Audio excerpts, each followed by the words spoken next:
और इस काल ने इतने ये अज्ञानी संत छोड़ दिए, ये इस भक्ति का, इस मार्ग का विरोध करने पर तुले हुए हैं, क्योंकि वो जनता के हितैषी नहीं, शत्रु हैं, शुरू से ही शत्रु का काम कर रहे हैं। और इस मार्ग में जो बाधा कर रहे हैं परमात्मा के में, तो वो एक घोर पाप को इकट्ठा कर रहे हैं, बाद में पछताएंगे वो।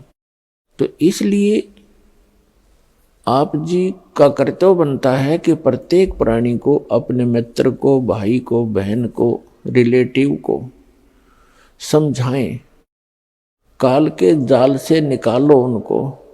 वो भयंकर दुख का सामना कर रहे हैं और इस मनुष्य जीवन को नष्ट करके आगे जो उनके ऊपर कहर टूटेंगे,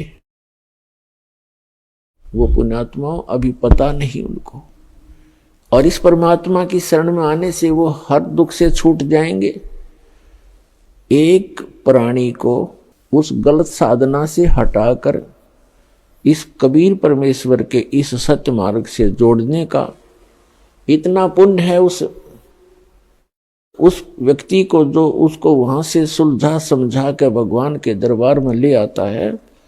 इतना पुण्य होगा जैसे करोड़ गौओं को और हत्थे में कटते हुए बचा दी जाए, करोड़ गायों को कसाई से छुटवा दिया जाए जो काटने को तैयार है।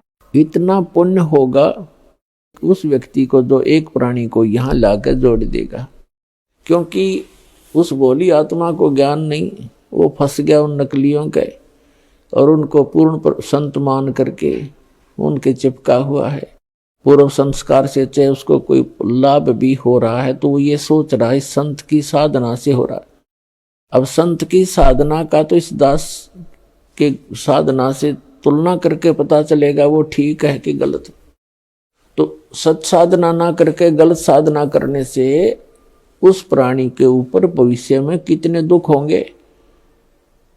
कभी पशु बनेगा, कभी पक्षी बनेगा।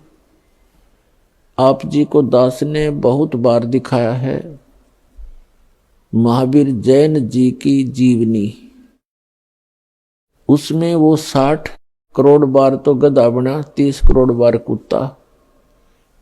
पशु योनि के भी इतने लगातार दुख भोगने पड़ते। एक कुत्ते के जीवन 30 करोड़, हाथी के जीवन 60 करोड़, गधे के जीवन 60 करोड़, और फिर जाकर के कभी कोई मानव शरीर प्राप्त होता है।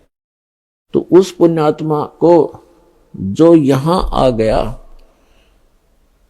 उसके ये सारे दुख मिट जाएंगे। उसका फिर पुनर्जन्म या तो होगा मनुष्य का ही, और अन्यथा वो सीधा सतलोक चला जाएगा। दो ही बात है।